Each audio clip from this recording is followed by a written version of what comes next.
So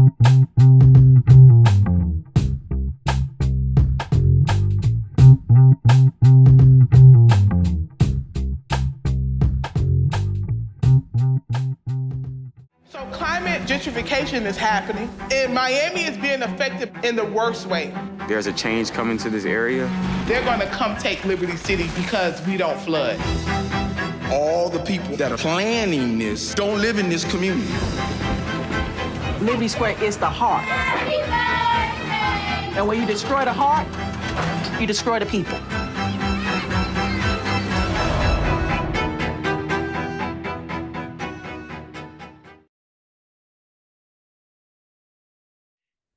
Sorry, hi. You see? You wait like that. I got caught here in the, oh no, and now my son is coming. How are you? I'm good. How are you? Good, good, good, busy. Yeah, I bet you are. Well, yeah. It was, you see, we met again at the Woodstock Film Festival, and we laughed sort of about what we were laughing because my memory. Uh-huh. But now here you are. I was like, okay. After that, I wasn't going to forget about you again. I made sure of that. Oh God. And having had the privilege of watching Razing Liberty Square, I have so much respect for your work. Thank you. Yeah, sure. Your documentary, Razing Liberty Square, is currently available to watch on Independent Lens, and on, I guess, stream it also on the PBS website, right? Yeah, and on what I'm really proud of is the PBS YouTube channel. Oh. We're nearing 500,000 views. I keep looking at the number. I can't believe it. Yeah, I know. And the PBS can't believe it either. Yeah. I bet, and are you reading the comments, Katja? Yeah. I do. You're mostly supportive and favorable? Yes. And it's just, I mean, many people from Miami, but also many people from Florida, but many people that are saying this is exactly what's happening here. And they're mentioning here, this is our part, this is what's happening, all the cities I'm from, blah, blah, blah, and this is happening here. And that's, yeah. Yeah. Well, first of all, we're talking about one of the South's, maybe the oldest housing project in the South, and it's specifically Liberty Square is a housing project in Miami. It's been there obviously since the 50s, right? The 30s. 30s, excuse me. New Deal. It was part of the New Deal. By the way, I should lay down the ground rules. You're not supposed to correct the host. Oh, sorry. But you can always edit, right? I mean, and it's going to be jump cut, but you can edit. But then I don't get to laugh with the subsequent line about, I would just tell people, don't correct me on my podcast. Okay, good. Okay. First of all, it doesn't work. I still make mistakes. So, okay. What I was going to say is, before we, start getting into the details of that, but I wanted to share with you. I don't know if you know this, but like over 10 years ago, I hosted a series called Brooklyn Reconstructed. Which was a different type of demographic, a different type of situation, but at the same time, they were kind of related because it's all about these, I will say, I called it steroidal development, urban development. So where it's not the normal, I mean, there is sometimes the normal,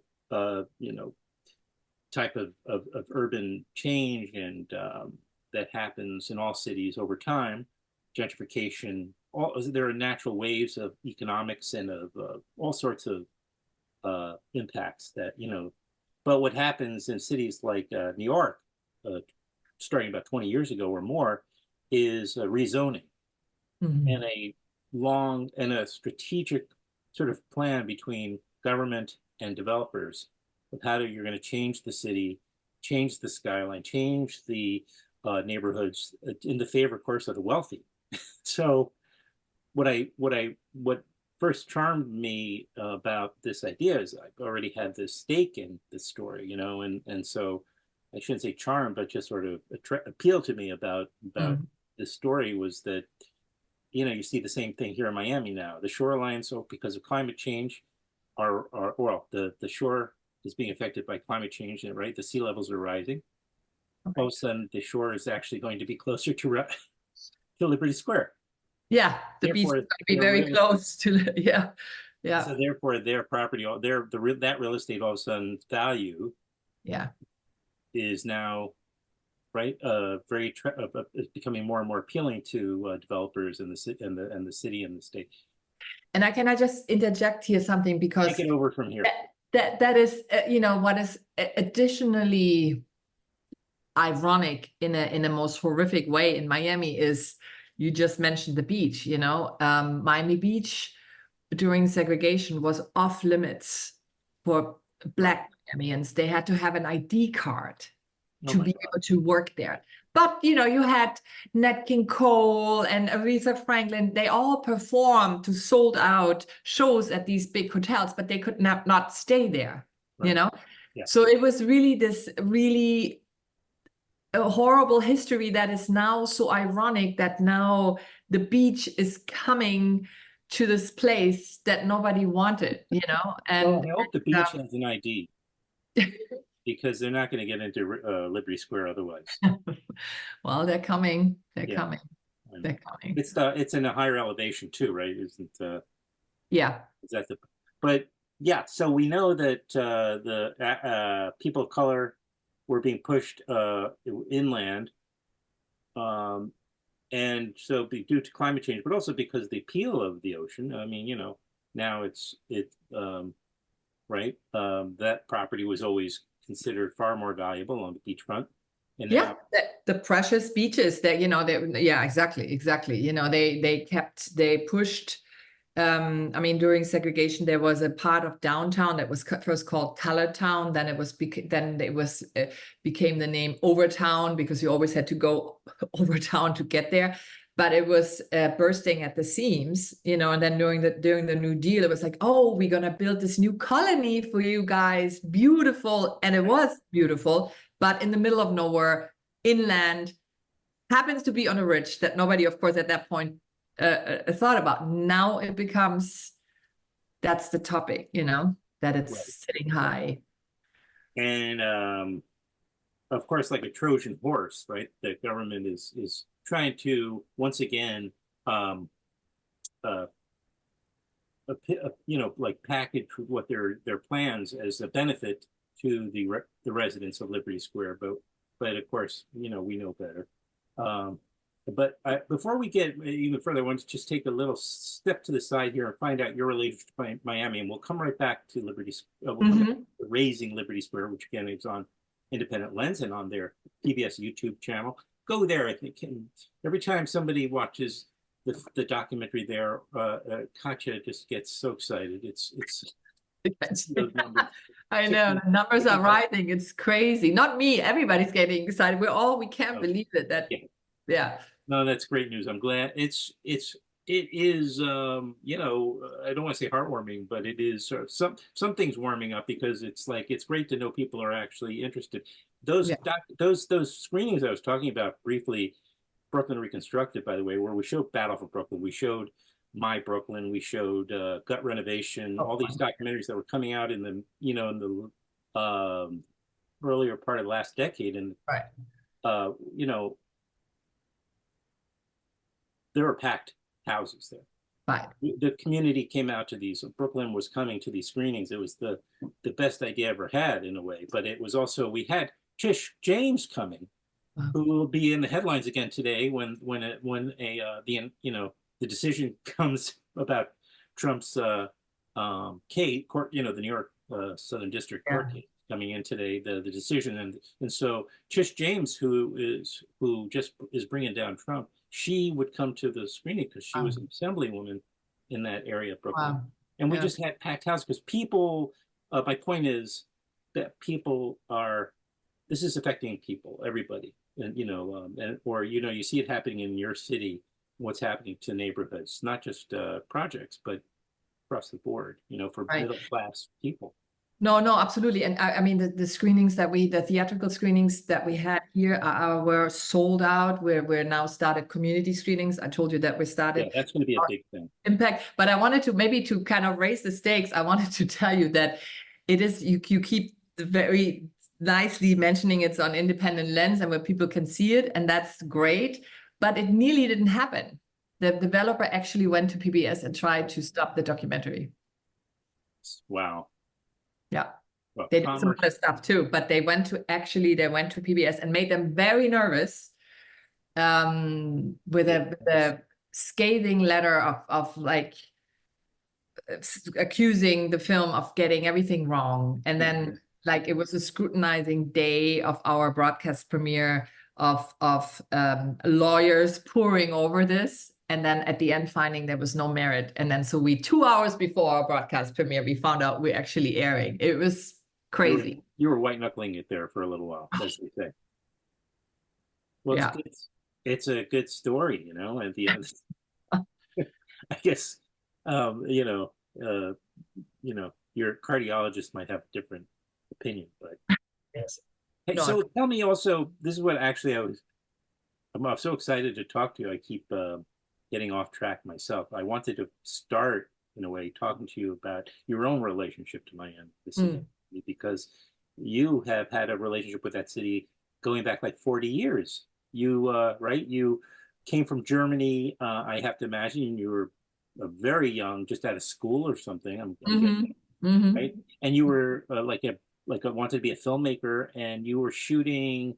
How did you get here? And were you shooting like music videos or rap videos, or what was the story? Well, I wasn't shooting. I was a very timid a film student from Germany who did not really speak very well English and English very well. Look, I still don't speak English, but anyhow. Yeah. A producer that came to our film meeting and said, "Hey, who wants to work for free on cool music videos?" And I was like, me. Little did I know that would be Two Live Crew shot in Liberty City. And of course, me with my bad English, I didn't even understand the lyrics. And then I asked DP that was filming, who is still a friend, who also filmed part of Razing Liberty Square. I kept saying, "So what are they singing?" And he would refuse to tell me because it was so. I probably can't even. I don't know what. Can I say that some of the titles? I mean, it was like. Yes, of course you can. We want some pussy, me so horny, band in the USA. I did all those, you know. So I'm sure your parents were very proud. I'm sure your parents were very proud that they sent you to film school. Although, you know, they didn't have to probably spend very much, right? But Adam, it gave me a lot of street cred for this film now. For you know, that's true. But yeah, of course. Did you actually? There's nobody you know from shooting there. Your what was the pussy title? I mean, let's say you were working on that shoot, and I was a PA. You know, I was getting water. You were a very young lady, and but nobody. You didn't know any. You didn't run into anybody you met 40 years ago. Right? I mean, it's all new generation. And yes. But of course, they are so famous here. I mean, Luke Skywalker, there's a screening actually tonight, a big community screening, and he might make an appearance tonight, you know, so let's see. Luke Skywalker, Luke, the Two Live Crew. Yeah, I remember Luke, but I didn't know he went by Skywalker. Oh yeah, now it's called, now he goes by Uncle Luke. He was then called Luke Skywalker. I keep saying Luke Skywalker, but that was his artist name. Luke, Luther Campbell is his real name. Yeah. That's right, Luther Campbell, of course. Yeah. I do remember Luther. He must be an older guy, my goodness. Yeah. Not that old, but yeah. He was very controversial. I do remember that back then. Yes. So to continue the timeline, though, so then after you were working on that, though, that period of time, you left Miami because you were living there. You decided to stay, obviously, and get more work, right? And then you eventually left and moved to New York City, or did you go back to Germany? No, I got stuck. I really got stuck in this country. I lived in Miami for more than 7 years, and then I moved to New York. Evan, I didn't realize it was that long.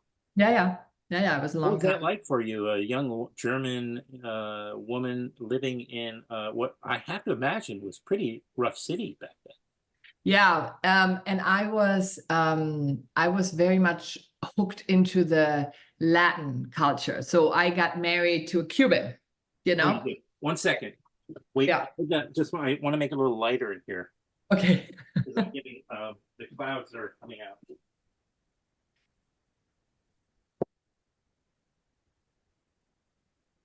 You married a Cuban. I married a Cuban. I married a Cuban. Yeah. Very. Go ahead. Wait. Actually, wait. Oh, I see. Yes. Bounce board. Um, Works.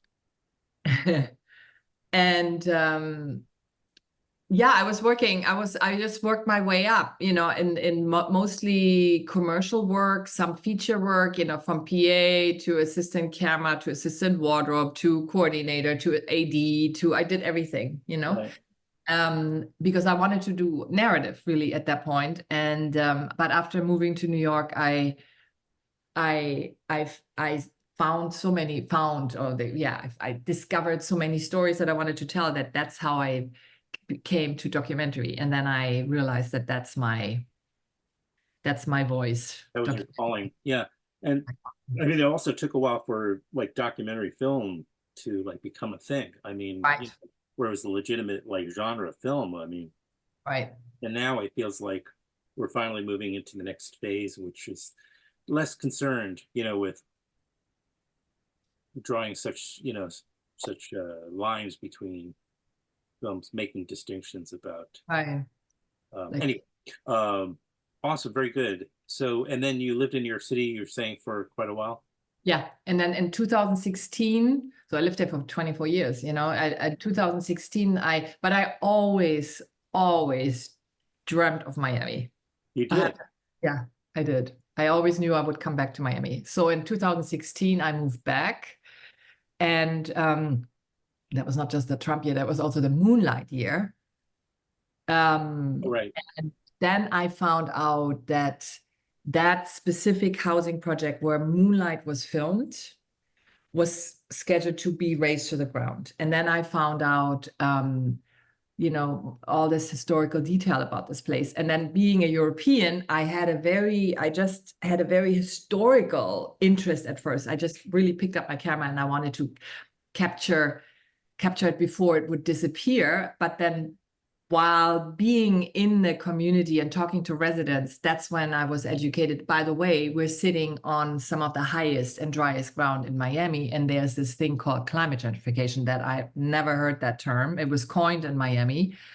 And then I realized, wow, this is a very, very different film. And then 6 years later, 6 years later, the film premiered. Yeah. Wow. It seems like this is the story of your lifetime in a way. Yeah, I mean, yeah, this film, like every film, really, that I do, but this one definitely changed my life, and also, yeah, it's still not over. I'm still in it. I'm so much in it. I know I won't be done with this because I'm 10 minutes away from Liberty Square, and of course the developer hates me now. And like the community's asking if I want protection. I'm like, we're not at that point, I think, but it has so much become my community too, in a way, that, yeah. Sure. And I mean, when the film is ending, and I'm not trying to give away like thing, but we see the first phase is conclude, right? The first phase of the redevelopment of Liberty Square is done, right? And a certain part of the population, that a very small part, by the way, that didn't get pushed out, or you can describe it probably a lot better than me, but they were offered housing right through what is it? Yeah. They could move, right, and still pay well below Right. Yeah. market rent, market value, what have you. Right. And the idea being, though, that eventually when the redevelopment's done, they could move back into their apartments, right? Right. Or get apartments back in Liberty Square. So, yeah. No, as I was educated to, because I was definitely, I had to learn about all this myself, Is that Section 8? Section 8, exactly. Yeah. Section 8 vouchers. So that's normally, I mean, I think this is the current model of so-called revitalizing low-income communities is turning it into mixed income.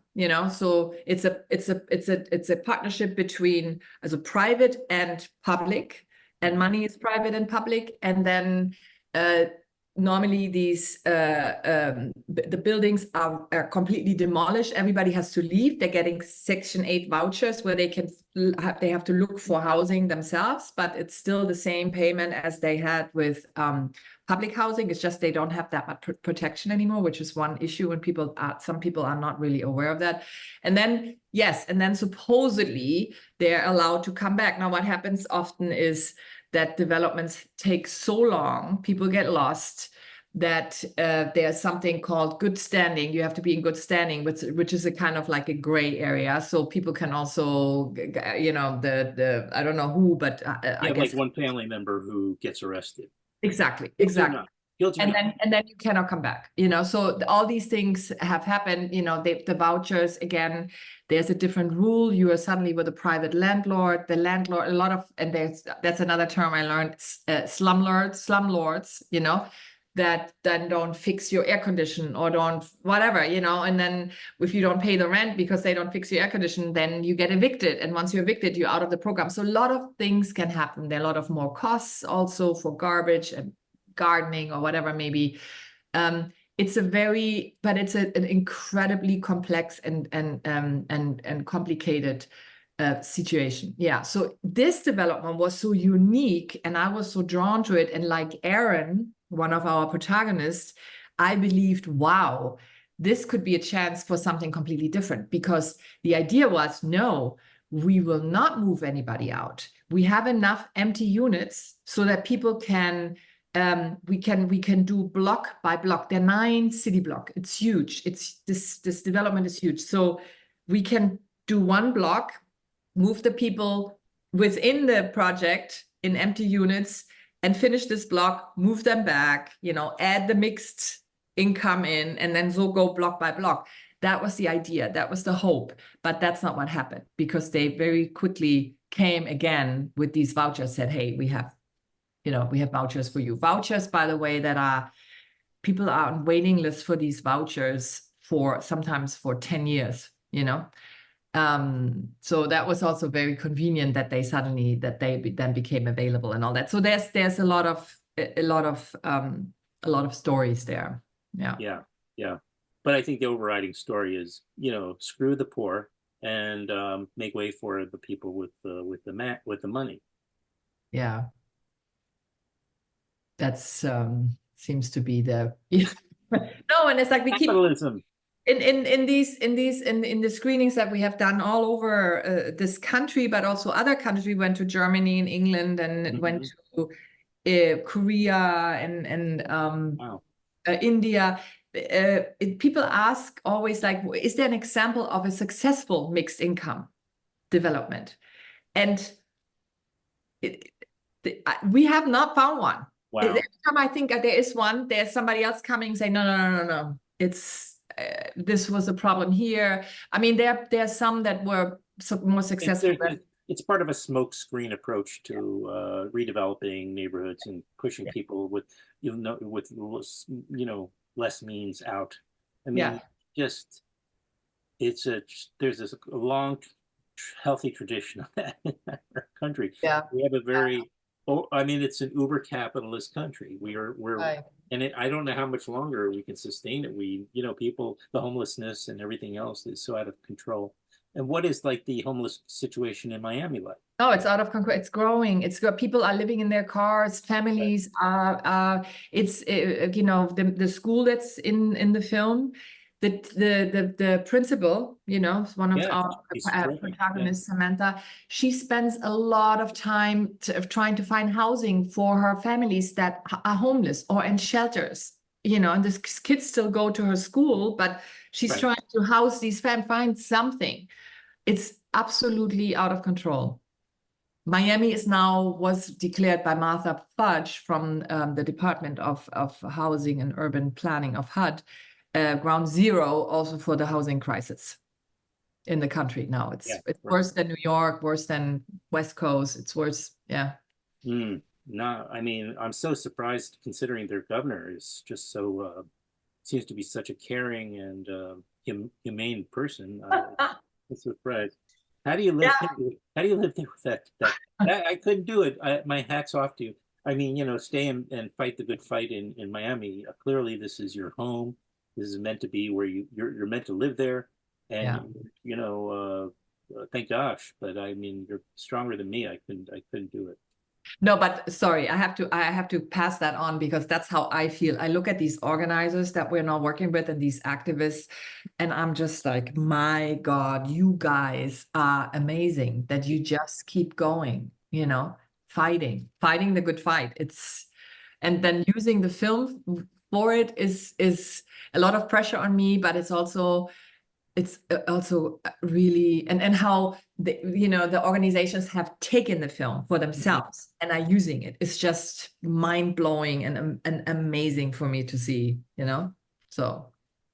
Well, it's called Razing Liberty Square. It is directed by Katja Esson, for making her first appearance on this podcast after many years, I might say.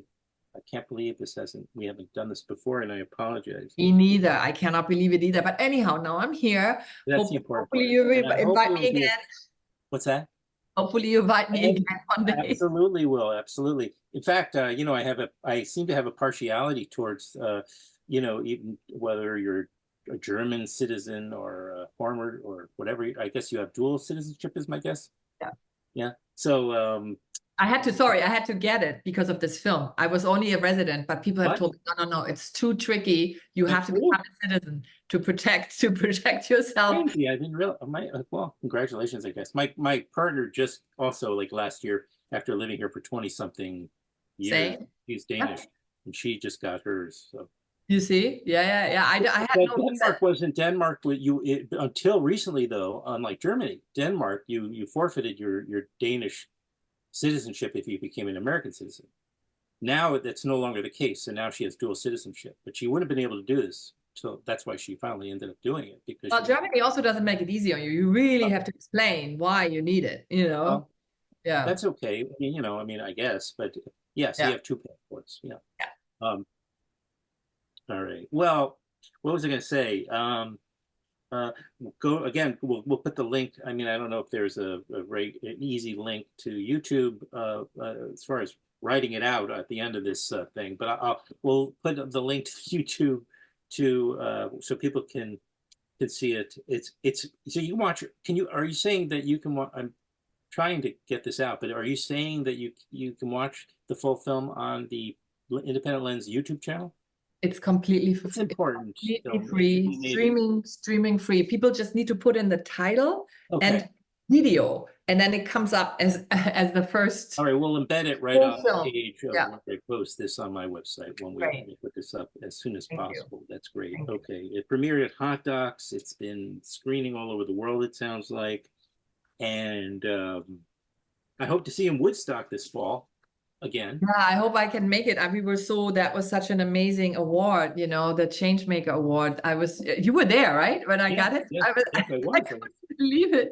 I think I gave you a nice, hug or something. Yes. I know we saw each other before or after, but that night, I don't, yeah. No, that was amazing. That's a special award, Yeah. Last thing I was going to say is, I might be partial to German filmmakers these days. I just had on Wim Wenders. Oh, I'm following Wim Wenders? Wow. And there's been others. I've had Volker Schlondorf. I've had on Werner Herzog. Oh. So, and what's her name?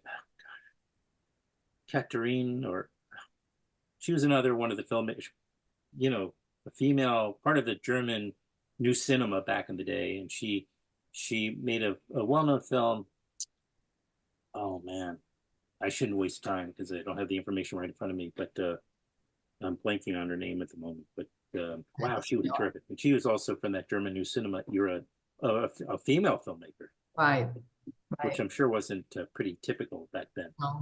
No. But Anyway, I'm excited that we got to talk, and I'm going to really encourage people to watch this documentary because it's kind of on some level will affect almost everybody. Thank you. Yeah, it is to watch it here in Miami with people who have been fighting and people who are affected. It's a whole other. Our premiere, normally I would have a party after we couldn't do that because people were too, we had a tunnel and we had food and people could talk, but it was like, yeah, it was incredibly intense and emotional. Very intense, I bet. Yeah, it's hard, I mean, not for the sake of, or at the cost of repeating myself yet again, I'm always saying, even though I've done, countless Q&As, moderating and such, they're actually the worst timing because they have happened as soon as the credits are rolling, and people are just still trying to process what they watched, and now they're supposed to ask thoughtful questions and have a kind of a dialogue, and it's not so easy sometimes, because you are sometimes given a lot to digest, and that's the case here. So yeah, because there's no easy answer, Right. No, so it's not the conversation, but it doesn't give an answer. Yeah. Other than everybody should have basic human rights like a home, like a home, minimum right? income, healthcare, but and not privatize stuff like homes and healthcare and yeah, exactly. But that makes us commies, pinkos. Yeah, and that's a great thing to be in Florida, let me tell you. I know, right? Exactly. I know, right? Yeah. Oh, boy. Yeah, it's a hot button. All right, well, I'll let you go, and I'm looking forward to seeing you in person one of these days. Yes, me too. All right. Thank you so much for having me finally. Yeah. Following all these great German filmmakers. I'm glad it worked out. Have a Thank you. Bye, Adam. Bye. Bye.